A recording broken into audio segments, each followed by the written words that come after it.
Hello అండి. ఈరోజు ఒక మినీ పర్స్ అంటే స్మాల్ పౌచ్ టైపు స్టిచ్ చేశాననమాట. ఇది ఎలా స్టిచ్ చేశానో కటింగ్ అండ్ స్టిచ్చింగ్ వీడియో మీకోసం ఈరోజు అప్లోడ్ చేస్తున్నాను. చూడండి, ఈ పర్స్ అనేది ఇలా మ్యాగ్నెట్ బటన్తో ఉంటుంది. ఫోల్డింగ్ టైప్ అనమాట. లోపల కూడా ఫోన్ పెట్టుకోవడానికి చాలా స్పేషియస్గా ఉంటుంది. అలాగే ముందు వైపున ఒక జిప్ అనేది వస్తుందన్నమాట. దీంట్లో మనము కాయిన్స్ కానీ, కీ చైన్స్ కానీ, కార్డ్స్ కానీ అట్లా ఏవైనా కూడా పెట్టుకొని క్యారీ చేయడానికి చాలా ఈజీగా ఉంటుంది. షాపింగ్ పర్స్ టైప్ అనమాట. మనం ఎక్కడికైనా మార్కెట్కి కానీ, బయట షాపింగ్కి కానీ వెళ్ళినప్పుడు ఈ పర్సుల్ని ఈజీగా క్యారీ చేయొచ్చు. ఈ purse cutting and stitching video మీకోసం. అయితే ముందుగా నేను ఇక్కడ మెయిన్ ఫ్యాబ్రిక్, అలాగే స్పాంజ్ షీట్, అలాగే నానోవెన్, ఈ 3 క్లాత్స్ కూడా తీసుకున్నాను అనమాట.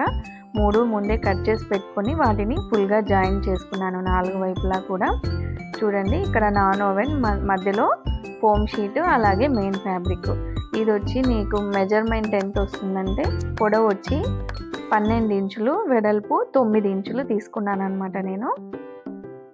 అయితే ఇది ఫోల్డింగ్ టైప్ కాబట్టి కొంచెం హైట్ ఎక్కువగా పడుతుంది మనకి, పైన వైపు ఫోల్డింగ్ వస్తుంది కాబట్టి.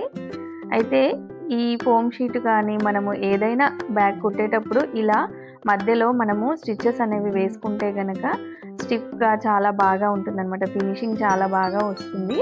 ఇలా మధ్యలో ఖచ్చితంగా మనం స్టిచ్చెస్ అనేవి వేసుకోవాలి.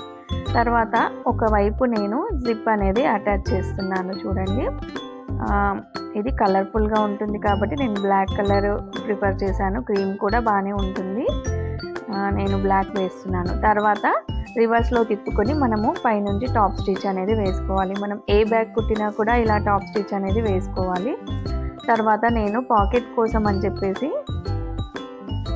ఇక్కడ నేను ఇంకో నానోవెన్ క్లాత్, అలాగే మెయిన్ ఫ్యాబ్రిక్ కొంచెం కలిపి తీసుకున్నాను. 2 కలిపి మనకి 5 ఇంచెస్ వరకు ఉంటుందన్నమాట. అయితే ఆ రెండింటిని ఎందుకోసం కుట్టుకున్నానో నేను మీకు చెప్తాను. ఎందుకంటే మనకు కొంచెం ఫినిషింగ్ నీట్గా కనిపించడం కోసం అని చెప్పేసి నేను మెయిన్ ఫ్యాబ్రిక్ అనేది అటాచ్ చేశాను. అయితే ఈ మెయిన్ ఫ్యాబ్రిక్ ఉన్న వైపు మనము జిప్ పైన పెట్టేసి కుట్టేసుకోవాలి. చూడండి, ఇలాగా. తర్వాత పైనుంచి టాప్ స్టిచ్ అనేది వేస్తున్నాను. తర్వాత లోపలికి ఫోల్డ్ చేసేటప్పుడు చూడండి, వీడియోలో చూస్తే మీకు అర్థమవుతుంది. కొంచెం ఇలా బయటికి కనిపించే విధంగా మెయిన్ ఫ్యాబ్రిక్ అనేది పెట్టుకొని స్టిచ్ వేసుకుంటే కనుక చూడ్డానికి ఫినిషింగ్ నీట్గా అనిపిస్తుంది అనమాట. మొత్తం లోపల వైపున కాకుండా, అలాగే నానోవెన్ కుట్టకుండా ఇలా మెయిన్ ఫ్యాబ్రిక్ వేసుకొని కుట్టామంటే అది కొంచెం మనకి పైపింగ్ లాగా కనిపిస్తుంది నీట్గా. తర్వాత ఆ క్లాత్ అంతా కూడా లోపలి వైపు ఫోల్డ్ చేసిన తర్వాత నేను సైడ్స్ జాయింట్ అనేది చేసుకుంటున్నాను. ఇలా 3 వైపులా కుట్టేసుకుంటే మనకి జిప్ ఉన్న పాకెట్ అనేది రెడీ అయిపోతుంది అనమాట. చూడండి, మనము ఒక 4 ఇంచుల వరకు ఇలా ఫోల్డింగ్ చేసుకొని పెట్టుకోవాలన్నమాట. మనకి అంటే పాకెట్ 4 ఇంచుల సైజ్ అనేది సరిపోతుంది మనకి.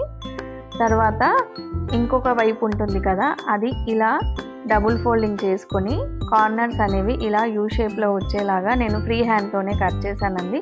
మీకు రాకపోతే ఏదైనా రౌండ్ షేప్ ఉన్న దాన్ని యూజ్ చేసి మీరు ఇలా సర్కిల్ లాగా పెట్టుకొని కట్ చేసుకోవచ్చు.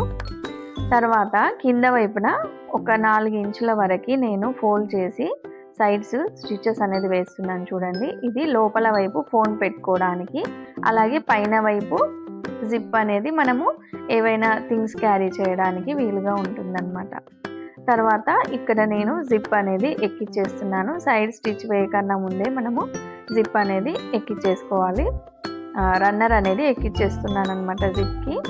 ఈ రన్నర్ ఎక్కించడం వీడియో కూడా మన వీడియోస్లో ఉంది. ఒకవేళ రాకపోతే ఒకసారి చూడండి.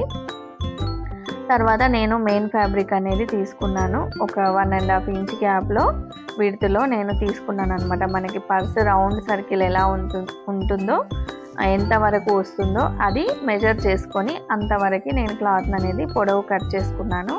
తర్వాత వెడల్పు వచ్చి ఒక 1.5 ఇంచ్ గ్యాప్లో తీసుకున్నాను అనమాట.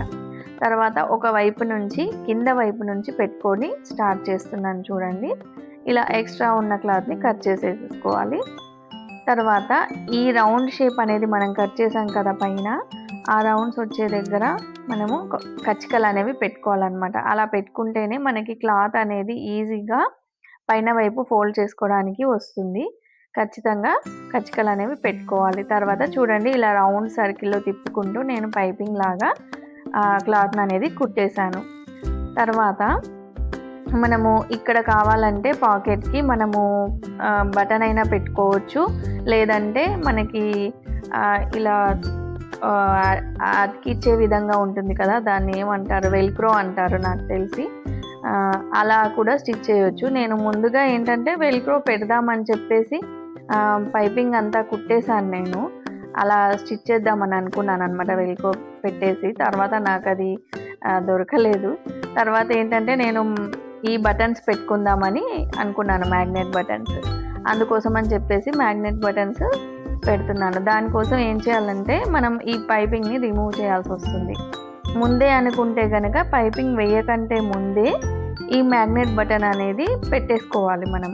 నేను వెల్క్రో స్టిచ్ చేద్దాం అనుకున్నాను కాబట్టి నేను ఆల్రెడీ కుట్టేశాను అనమాట.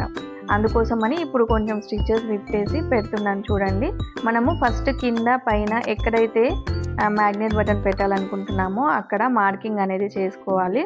తర్వాత ఇలా సీజర్తో కొంచెం ఇలా మనం అన్నామంటే అక్కడ హోల్ అనేది పడుతుంది. చిన్న హోల్స్ చేసుకోవాలండి, పెద్దగా చేయకూడదు. తర్వాత లోపలి వైపున దానికి ఒక పీస్ వస్తుందన్నమాట పెట్టడం కోసం అని చెప్పేసి, దాన్ని పెట్టి ఇలా ఆ కార్నర్స్ని ప్రెస్ చేస్తే సరిపోతుంది. చాలా ఈజీగా పెట్టుకోవచ్చు మ్యాగ్నెట్ బటన్స్ కూడా.